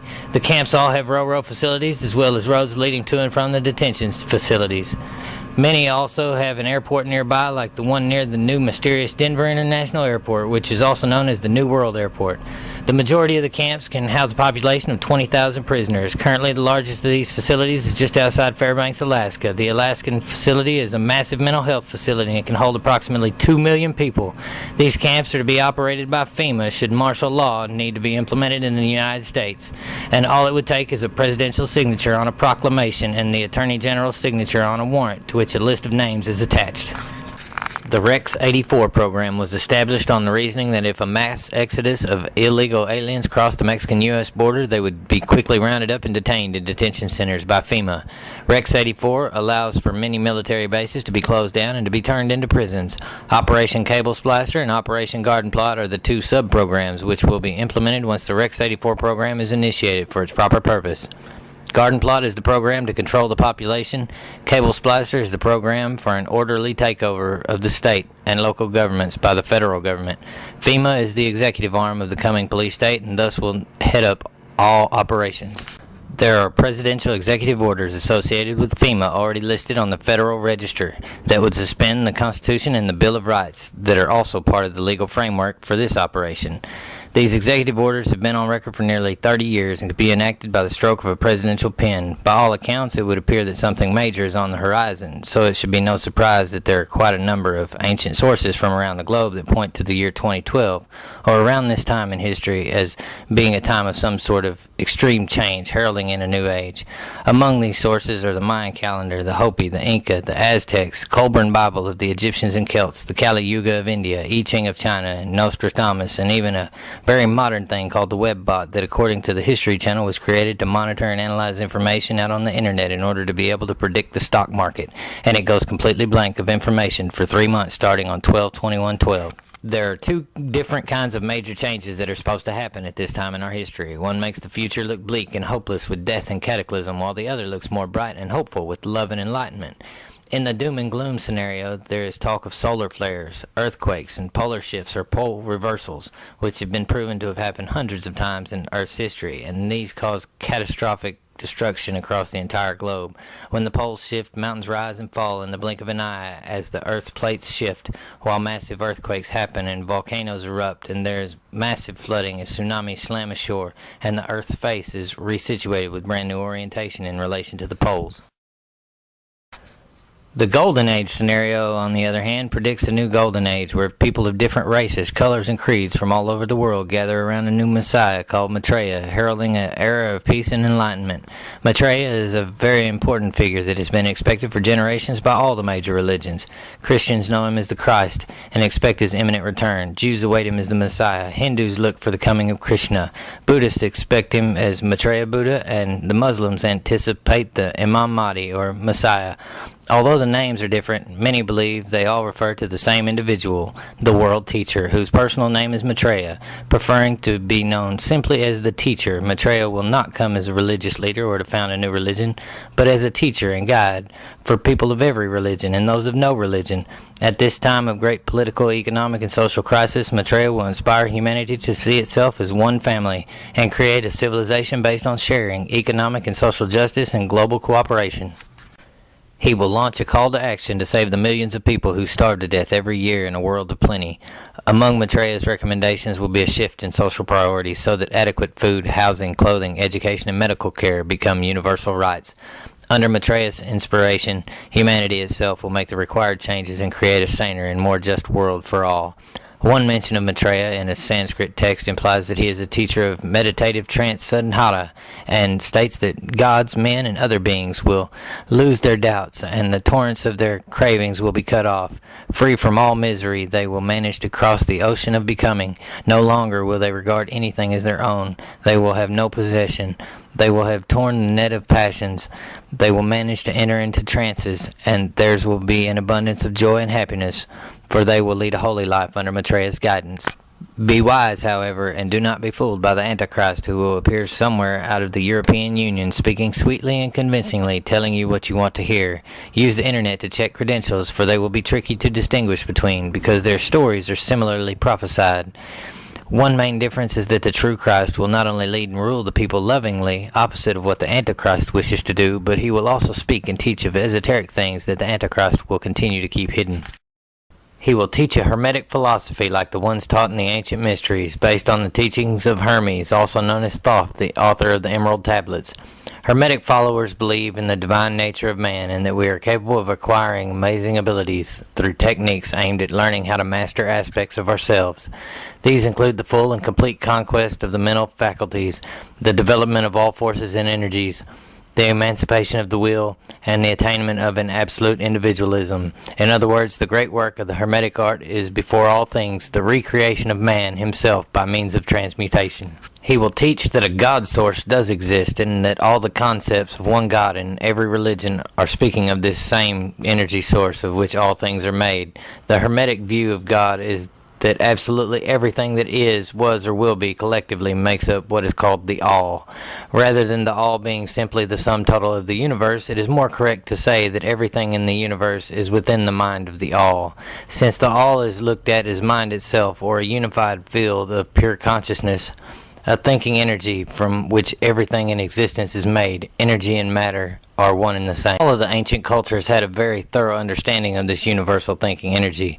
The concept of a life energy inherent in all living beings is a universal archetype appearing in many religions, mythologies, philosophies, and belief systems, and they each have a name describing this omniscient, omnipotent, omnipresent, and omnibenevolent supernatural creator and overseer of the universe. The Hindus call it prana, Polynesians mana, Egyptians ka, European alchemy and Wicca call it the ether, and Hitler and the Nazis called it vril, but the most commonly known is the Chinese concept of qi, around which Eastern practices like qigong, tai chi, and yoga revolve. There are also a number of scientific terms for this energy, or aspects of it. The most significant to us, however, is in the field of quantum physics, where this infinite intelligent energy is called the quantum ocean. Numerous tests have proven that it has some very interesting characteristics, including the fact that the laws of physics do not apply to this subatomic energy. In the quantum ocean there is no time, no past, no present, nor future, only the now, and a multitude of other experiments show that there are many other mind-bending metaphysical phenomena displayed by it as well. It is capable of instantaneously teleporting itself, or it disappears from its immediate location and at the same instant appears in another. It exists in multiple states and places at the same time, showing not only can it be in two places at one time, it has to be. It is moved and shaped by our observations and intentions and reacts to our thoughts and emotions.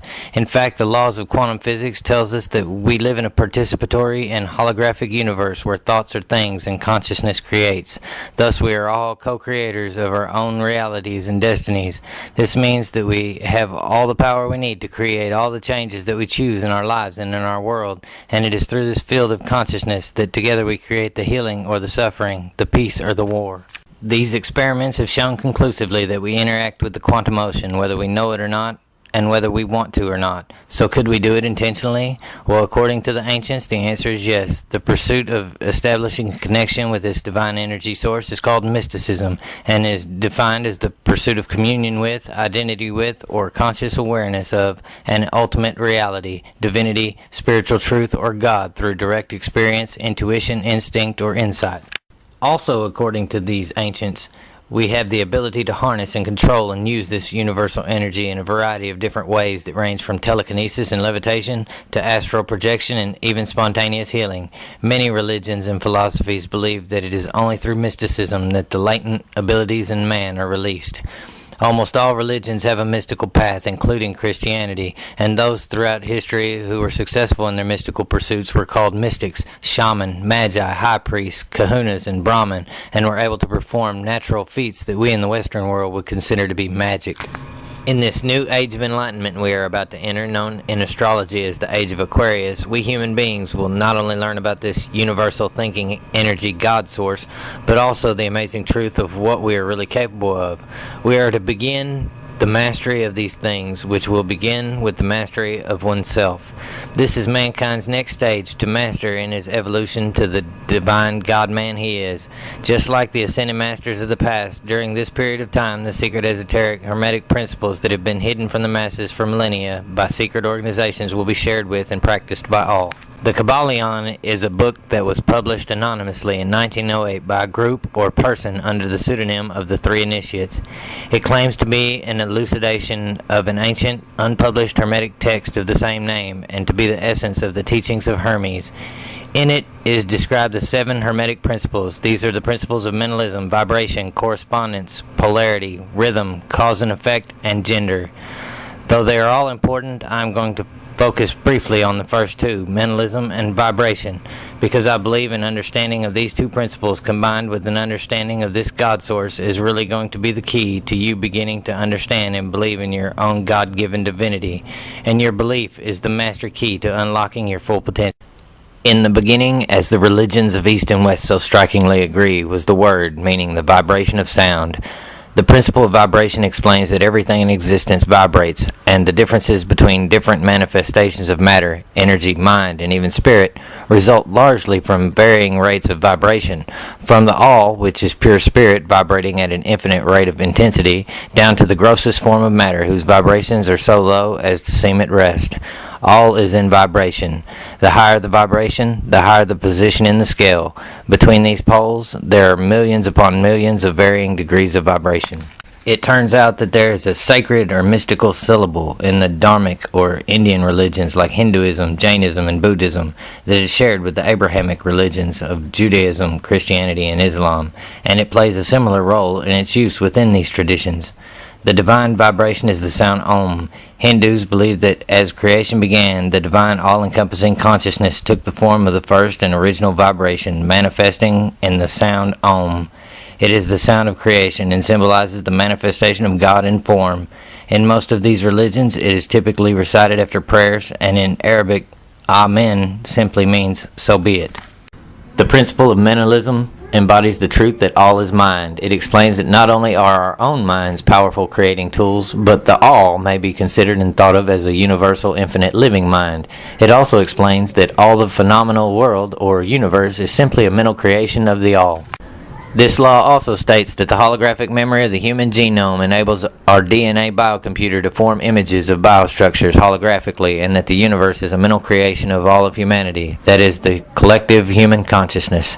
Our reality, then, is the projection of the collective consciousness onto a specific range of frequencies that is made in such a way that everyone sharing the experience accepts that same experience as real. Our holographic reality is nothing more than a dream from which we are all starting to fully awaken.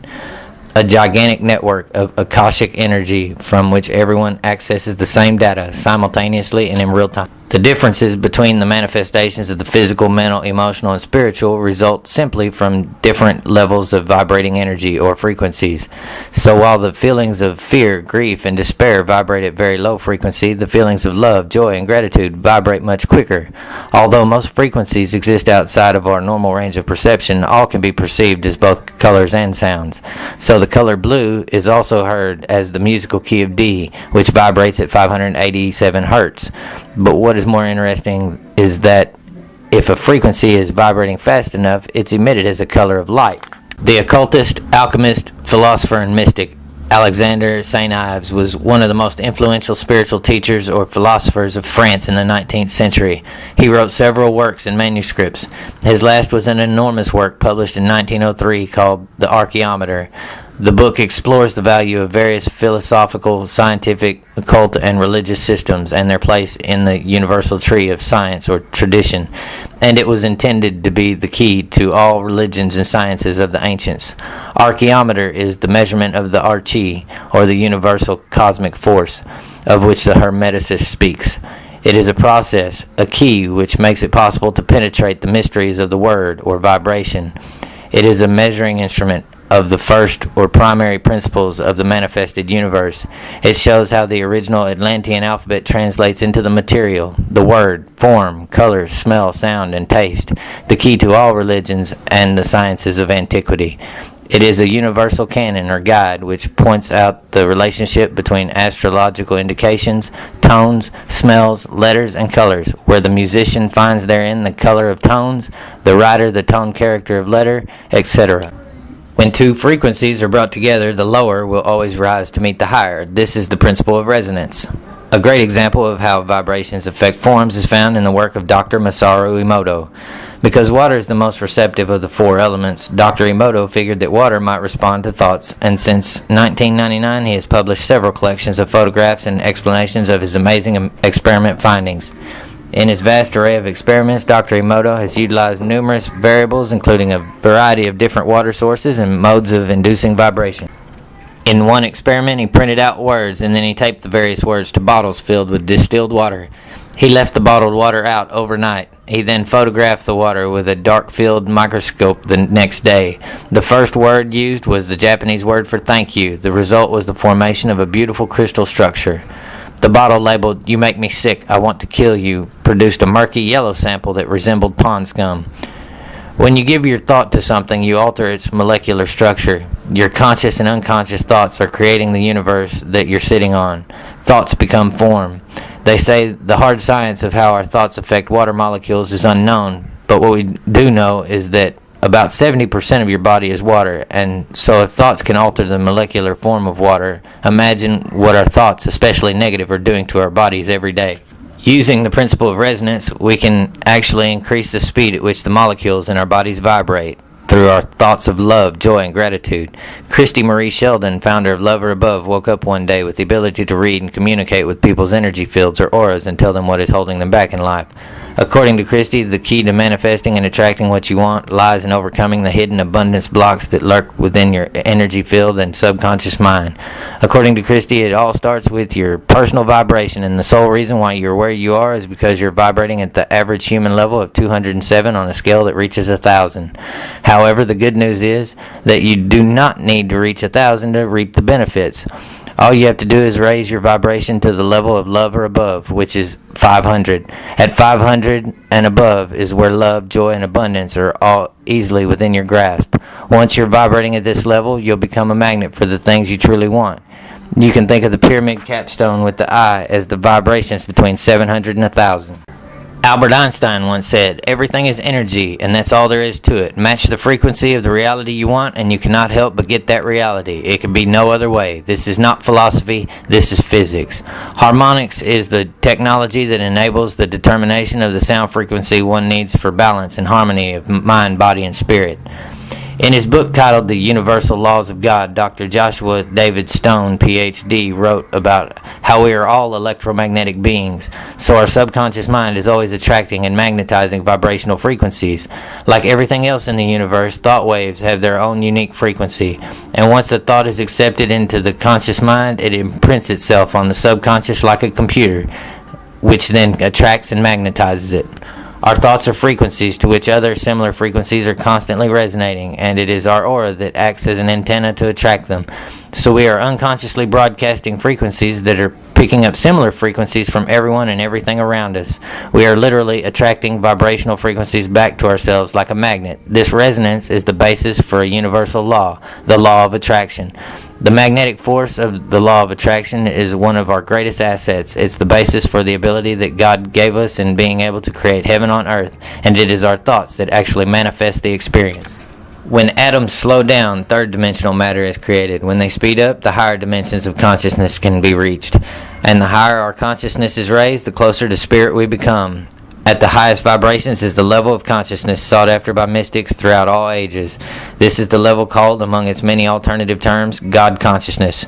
Differing religious traditions have described this fundamental mystical experience in different ways, but they are all talking about the same exact phenomena, that of transcendent unity with this universal God source and connection with pure spirit. This level of consciousness is associated with what is called the third eye. The third eye is our spiritual antenna and psychic center that, when open, provides perception beyond ordinary light.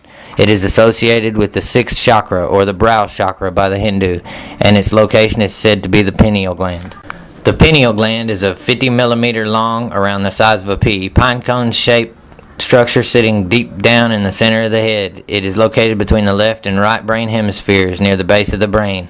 It is said to be the shriveled remnant of an ancient warmth and light-perceiving sense organ. It is known to regulate certain biological rhythms and functions and release chemicals like melatonin into the brain.